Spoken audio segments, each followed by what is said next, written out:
Hello friends, আমি এলহাম হুসাইন। সবাইকে শুভেচ্ছা জানাই। আজকে আমি ইকোফেমিনিজম নিয়ে দু একটি কথা আপনাদের সঙ্গে ভাগাভাগি করতে চাই। আলোচনার শুরুতে আপনাদের আমি মনোযোগ আকর্ষণ করব পাওলো কোয়েলহোর বিখ্যাত উপন্যাস দ্য অ্যালকেমিস্টের দিকে। এর শুরুতে একটি প্রলগ আছে, যেখানে আমরা নার্সিসাসের মিথের একটি নতুন অভিনব উপস্থাপনা দেখি। নার্সিসাস গ্রিক মিথোলজিতে উল্লেখিত একটি চরিত্র এবং রোমান কবি ওভিড তিনি তার মেটামরফোসিসেও নার্সিসাসের কথা বলেছেন। এই নার্সিসাস নদীর দেবতা সেফিসাস এবং পরী লিরিওপির ছেলে।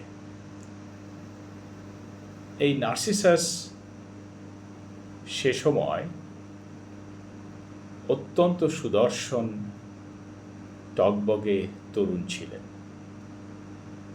তো এরকম মিথ আছে যে যখন নার্সিসাস ছোট্ট মায়ের কোলে, তখন তার মা গ্রিক মিথোলজিতে উল্লিখিত আরেকজন অন্ধ ভবিষ্যৎ বক্তা আছেন, যার নাম টাইরেসিয়াস বা টিরেসিয়াস। টাইরেসিয়াসের কাছে জানতে চান যে তার ছেলে কতদিন বাঁচবে। টাইরেসিয়াস এই প্রশ্নের উত্তর বেশ ঘুরিয়ে পেঁচিয়ে রহস্য তৈরি করে দেন। তিনি উত্তর দেন, যতদিন না এই সন্তান তার নিজেকে চিনবে ততদিন বেঁচে থাকবে। এই উত্তরটি রহস্যময় এজন্য যে প্রত্যেক মানুষের সারা জীবনের যে মিশন, সেটি হলো নিজেকে চেনা। নিজেকে চেনার জন্যই মানুষ জন্মের পর থেকেই প্রতিনিয়ত নানান আবিষ্কার, নানান কিছুর উন্মোচন এবং অনেক পঠন পাঠন, অনেক অভিযান এসব করে থাকে। মানুষ প্রতিনিয়ত নিজেকে চেনার সংগ্রামে লিপ্ত থাকে। তো সেই চেনা যখন হয়ে যাবে, তখন নার্সিসাস মারা যাবে, এরকম ভবিষ্যৎবাণী শুনে নার্সিসাসের মা অর্থাৎ পরী লিরিওপি বেশ চমকে যান। তো যাই হোক, শেষ পর্যন্ত যা হলো যে এই নার্সিসাস যখন টগবগে যুবক, সে একদিন বনের ধারে একটি হ্রদে পানি পান করতে এসেছে এবং পানি পান করতে গিয়ে যখন সে তার প্রতিবিম্ব দেখে পানিতে, তখন সে বিস্মিত হয়ে যায় যে সে এত সুন্দর, এটা সে আগে জানত না। তো পানি পান করতে এসে এই প্রতিবিম্ব দেখে সে যেমন বিস্মিত, হতবাক, ঠিক একইভাবে সে পিপাসায় কাতরও ছিল। তো পিপাসা নিবারণের জন্য যখন সে জলে হাত দেয়, তখন প্রতিবিম্ব বিকৃত হয়ে যায়। কিন্তু নার্সিসাস চাইল না যে তার এই সুন্দর যে প্রতিবিম্ব সেটি বিকৃত হোক। সে তার সৌন্দর্য উপভোগ করতেই থাকল এবং তার পিপাসা নিবারণের কথা ভুলে গেল এবং এক সময় ক্ষুধা পিপাসায় নার্সিসাস মারা যান। নার্সিসাস যখন মারা যান, তখন দেখা গেল যে ওই হ্রদের যে জল খুবই সুমিষ্ট ছিল, সুপেয় ছিল, সেই জল লবণাক্ত হয়ে গেল। তো তখন বনদেবী এই হ্রদকে জিজ্ঞেস করল যে তোমার জল তো সুমিষ্ট ছিল, সেই জল কিভাবে লবণাক্ত হয়ে গেল? নিশ্চয় তুমি নার্সিসাসকে ভালোবেসেছিলে এবং তার মৃত্যুতে তুমি এতই কান্না করেছ, যে এতই অশ্রুপাত করেছ যে তোমার এই অশ্রুর কারণে তোমার পুরো জল লবণাক্ত হয়ে গেছে। তখন সেই হ্রদ উত্তর দিচ্ছে। এই উত্তরের মধ্যেই কিন্তু টুইস্ট রয়েছে। ইকোফেমিনিজমের যে বিষয়টি আমি বলবো, সেটি লুক্কায়িত রয়েছে। হ্রদ তখন বলছে যে নার্সিসাসকে ভালোবেসেছি, বা নার্সিসাসের মৃত্যুতে আমি শোকগ্রস্ত হয়ে কান্না করেছি বলে আমার জল লবণাক্ত হয়ে গেছে, তা নয়। বরং নার্সিসাস যখন আমার দিকে তাকিয়ে তার সৌন্দর্য উপভোগ করত, তখন তার চোখে আমার সৌন্দর্যের যে প্রতিফলন হতো, আমি সেটি দেখতাম এবং আমি মুগ্ধতায় ভাসতাম। তো নার্সিসাসের মৃত্যুর মধ্য দিয়ে আমি সেই সুযোগ হারিয়েছি, আমার সৌন্দর্য উপভোগ করার সুযোগ হারিয়েছি। এই হারিয়েছি বলে আমার জন্যই আমি রোদন করছি, আমার জন্যই আমি কান্না করছি, এবং সেই কান্নার কারণেই আমার জল লবণাক্ত হয়ে গেছে। তাহলে এখানে দেখুন যে হ্রদ বা লেক, সেটি কিন্তু নার্সিসাসের উপর নির্ভরশীল নয়। এই যে পশ্চিমা যে চিন্তা বা মনন, সেটি কিন্তু হায়ারার্কিক্যাল, এবং তার মধ্যে ডুয়েলিজম আছে, বাইনারি আছে। অর্থাৎ পুরুষকে নারীর বিপরীতে দাঁড় করিয়ে দেওয়া হয়েছে, কালচার বা সংস্কৃতিকে নেচার বা একেবারে প্রাকৃতিক পরিবেশের বিপরীতে দাঁড় করিয়ে দেওয়া হয়েছে, সাদাকে কালোর বিপরীতে দাঁড় করিয়ে দেওয়া হয়েছে। ঠিক একইভাবে সভ্যতাকে অসভ্যতার বিপরীতে দাঁড় করিয়ে দেওয়া হয়েছে। এটি হলো পশ্চিমা জ্ঞানের বা পশ্চিমা ভাবনা কাঠামোর প্রধানতম চরিত্র, যে এর মধ্যে ডুয়েলিজম আছে, হায়ারার্কি আছে। কিন্তু এখানে পাওলো কোয়েলহো সেই ডুয়েলিজমকে ভেঙে দিয়েছেন, একরকম চ্যালেঞ্জ ছুড়ে দিয়েছেন। তিনি বুঝিয়ে দিচ্ছেন যে লেক বা হ্রদ, তার যে সৌন্দর্য, তার যে ঐশ্বর্য, সেই ঐশ্বর্যে, সেই সৌন্দর্যে সেই হ্রদ সমৃদ্ধ এবং স্বাধীন, অন্য কারো ওপর নির্ভরশীল নয়।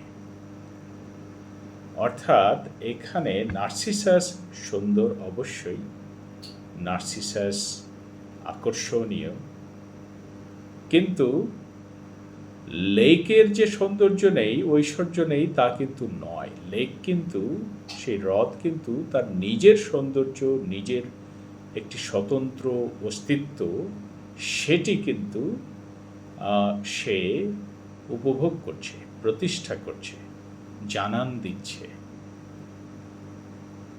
তো এই যে প্রকৃতি তার নিজের সত্তা নিজেই যে প্রকাশ করতে পারে, হাজির করতে পারে, এবং সেটির জন্য ম্যাসকুলিন কোনো প্রেক্ষিত বা প্রেক্ষাপটের যে প্রয়োজন নেই, সেটি কিন্তু পাওলো কোয়েলহো এখানে দেখিয়ে দিয়েছে। ঠিক এই ব্যাপারটি আমরা ইকোফেমিনিজমে দেখি। ইকোফেমিনিজমে আমরা যেটি দেখছি সেটি হলো যে প্রকৃতির সাথে, নেচারের সাথে নারীর যে সংশ্লিষ্টতা, অর্থাৎ যেভাবে যুগ যুগ ধরে প্যাট্রিয়ার্কি বা পিতৃতান্ত্রিকতা নারীকে নিয়ন্ত্রণ করতে চেয়েছে, ঠিক একইভাবে প্রকৃতিকেও নিয়ন্ত্রণ করতে চেয়েছে। আর প্রকৃতিকে যখন মানুষ নিয়ন্ত্রণ করতে চেয়েছে, নিয়ন্ত্রণ করেছে, প্রকৃতির মধ্যে অস্বাভাবিক পরিবর্তন এনেছে, প্রকৃতিকে ধ্বংস করেছে, তখন তার যে ধ্বংসাত্মক প্রভাব সেটি সবচেয়ে বেশি আক্রমণ করেছে, আক্রান্ত করেছে নারীকেই। কারণ অনেক ট্র্যাডিশনাল সমাজে নারী বেশ কিছু দায়িত্ব পালন করে থাকেন, যেমন পানীয় জল সংগ্রহ করা বা গবাদি পশুর খাবার সংগ্রহ করা, অথবা ক্ষেতে কৃষিকাজ করা, অথবা জ্বালানি হিসেবে শুকনো কাঠ পাতা সংগ্রহ করা। এসব কিন্তু নারীদের প্রতিনিয়ত করতে দেখি, আমরা করতে দেখেছি। এখন পানীয় জলের উৎস যদি শুকিয়ে যায়, যদি বন উজাড় করার কারণে বৃষ্টি কমে যায়, পানীয় জলের উৎস শুকিয়ে যায়, তখন নারীকে এই পানীয় জল সংগ্রহের জন্য আরও দূরবর্তী কোনো জলের উৎসের কাছে যেতে হবে। এতে তার সময় এবং শ্রম দুটোই আরও বেশি পরিমাণে সেখানে ব্যয় করতে হবে, তার পরিশ্রম বেড়ে যাবে। শুকনো কাঠ শুকনো পাতা সংগ্রহের জন্য অনেক দূরে যেতে হবে, এবং সে যে ঘরে কিছু গবাদি পশু পালন করে, সেই পালন কাজ যেটি হয়তো তার আয়েরও উৎস, সেটি বিঘ্নিত হবে, যেহেতু পশু খাদ্য সংগ্রহ করার জন্য তাকে আরও দূরে যেতে হবে, এবং সেটি যদি সহজলভ্য না হয় তবে তার এই যে গবাদি পশু পালন, এই কাজটি বিঘ্নিত হবে, বিলম্বিত হবে। তো এভাবে নারী কিন্তু প্রকৃতি যখন বদলে যাচ্ছে, প্রকৃতি যখন বিরূপ আচরণ করছে, তখন নারীর ওপর তার প্রভাব পড়ছে। এমনকি সমুদ্রের উপকূলবর্তী এলাকায়, যেখানে সমুদ্রের জলের উচ্চতা বৃদ্ধির কারণে লবণাক্ততা বেড়ে যাচ্ছে মাটিতে, এবং কৃষি জমি কমে যাচ্ছে, এবং সেই কোস্টাল এরিয়াতে যে ফসল ফলানো হচ্ছে তাতে মাত্রাতিরিক্ত মিনারেলস বা লবণ বেড়ে যাচ্ছে, যেটির কনজামশনের সবচেয়ে ভয়াবহ প্রভাব পড়ছে নারীর উপরে। এতে করে নারীর অসময়ে গর্ভপাত হচ্ছে বা মিসক্যারেজের সংখ্যা বেড়ে যাচ্ছে। এবং শুধু তাই নয়, নারীর যে উপার্জনের উৎস অর্থাৎ কৃষি বা সমুদ্রের সৈকতে মাছ ধরা, সেই মাছ শুকিয়ে বাজারে বিক্রি করা, কিছু অর্থ উপার্জন করা, কাঁকড়া সংগ্রহ করা, তো সেই যে জীববৈচিত্র্য, সেই জলের যে মাছ বা কাঁকড়া, সেগুলো কিন্তু এই পানির উষ্ণতা বেড়ে যাওয়ার কারণে বা এই লবণাক্ততা বেড়ে যাওয়ার কারণে, অথবা যেটাকে আমরা বলি গ্লোবাল ওয়ার্মিং, এটা বেড়ে যাওয়ার কারণে এই জীববৈচিত্র্য বিঘ্নিত হবে, এবং নারীর যে জীবন জীবিকা সেটিও বিঘ্নিত হবে। এভাবে আমরা দেখছি যে প্রকৃতির সঙ্গে নারীর যে সম্পর্ক, সেটি একেবারে ওতপ্রোতভাবে জড়িত, যে কারণে প্রকৃতি ধ্বংসের যখন কোনো প্রয়াস নেওয়া হয়েছে পুঁজিবাদী ক্ষমতা কাঠামোর পক্ষ থেকে, তখন নারী কিন্তু সেখানে প্রতিবাদ উচ্চারণ করেছেন।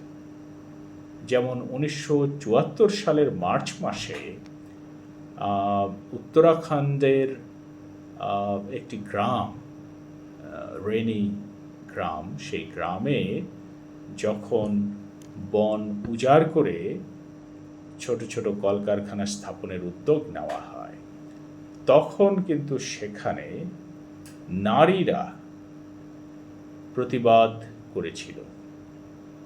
তারা গাছকে আলিঙ্গন করে প্রতিবাদ জানিয়েছিলেন এবং একজন নারী সেখানে নেতৃত্ব দিয়েছিলেন, তার নাম গৌর দেবী। তার নেতৃত্বে আরও 27 জন নারী, তারা গাছকে আলিঙ্গন করে তারা এই কাজ থেকে, অর্থাৎ গাছ কাটা, গাছ ধ্বংস করার কাজ থেকে বিরত থাকার জন্য তো সেই সময় তখনকার কন্ট্রাক্টর যারা ছিলেন, যারা লিজ নিয়েছিলেন ওই বনভূমি ধ্বংস করে সেখানে কলকারখানা নির্মাণের জন্য, তাদের সামনে কিন্তু দাঁড়িয়ে গিয়েছিলেন। পরে তাদের সঙ্গে আরও অনেকেই যোগ দেন, অনেক পুরুষ নেতাকেও আমরা দেখি যারা পরবর্তীতে নেতৃত্ব দিয়েছেন। এবং এই আন্দোলনকে চিপকো মুভমেন্ট বলা হয়। চিপকো শব্দের অর্থ হলো আলিঙ্গন করা। তো এই যে চিপকো মুভমেন্ট, এটি কিন্তু ইকো ফেমিনিস্ট মুভমেন্টের রূপ নেয় এবং শুধু ভারতবর্ষে নয়, সারা বিশ্বে ছড়িয়ে পড়ে। এবং এই যে ইকো ফেমিনিজম, এই শব্দটি প্রথম ব্যবহার করেন সেই বছরই, অর্থাৎ 1974 সালে ফ্রান্সের একজন লেখিকা, তার নাম ফ্রাঁকোয়া দুবো, এবং তিনি তার বই, ফ্রেঞ্চ ভাষায় লেখা, লা ফেমিনিজম ও লা মোর্ট, এই গ্রন্থে ইকোফেমিনিজম শব্দের তিনি ব্যবহার করেন এবং সেখানে তিনি যে পিতৃতান্ত্রিক বা পুঁজিবাদী ব্যবস্থা প্রকৃতি ধ্বংস করে, প্রকৃতিকে নিয়ন্ত্রণ করে, সেই যে ব্যবস্থা, সেই ব্যবস্থার তিনি প্রতিবাদ করেছেন এবং এটিকে নারীকে নিয়ন্ত্রণকারী যে ক্ষমতা বা ব্যবস্থা, তার সমার্থক বলে উল্লেখ করেছেন। তো আজকে এ পর্যন্তই থাক। ইকোফেমিনিজমের যে আরও রেমিফিকেশনস বা শাখা প্রশাখা আছে, সেটি নিয়ে আমরা আরেকটি সেশনে আলোচনা করব। সবাই ভালো থাকবেন, সুস্থ থাকবেন।